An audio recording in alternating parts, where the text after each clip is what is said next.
Remember when you took that driving test and when you passed, you were finally able to be an adult?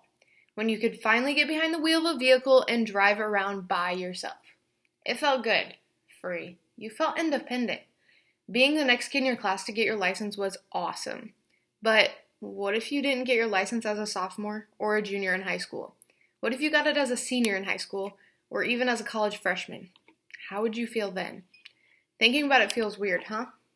There's so much you would have been able to do in the last few years without the little piece of plastic in your wallet. I was 17 when I got my license, and now one of my best friends from high school is 16 and can't wait to get hers.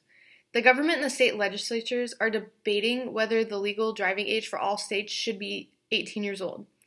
I will explain to you why the driving age should remain at 16 years old.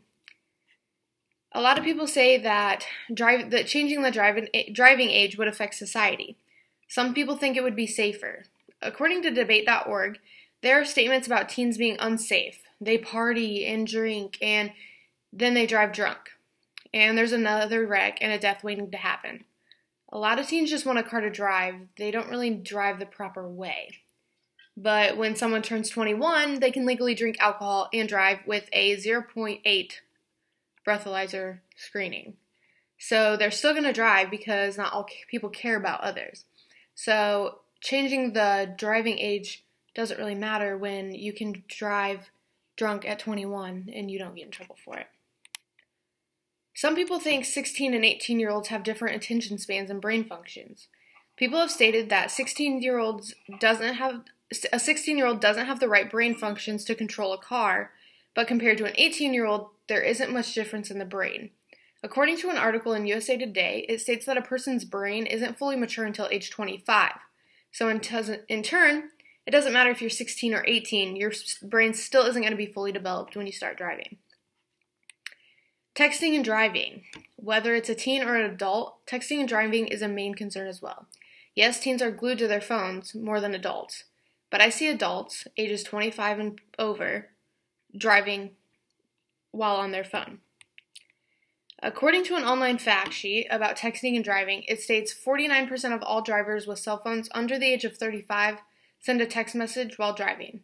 That can be anyone from 16 to 35. So even adults text. But it's more than what's just in society. It's what happens in our lives as well. What we do affects society.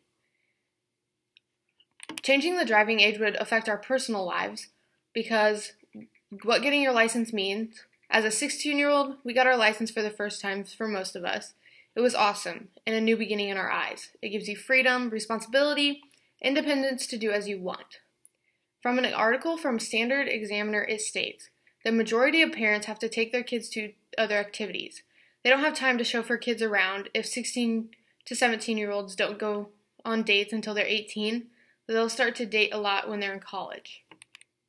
That will lower younger marriage rates, which isn't good as well.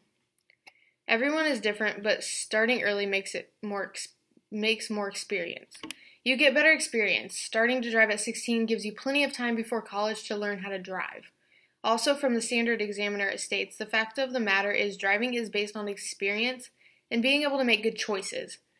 16-year-old drivers crash mostly because of inexperience. If the driving rate is raised to 18-year-olds, they will crash because of inexperience.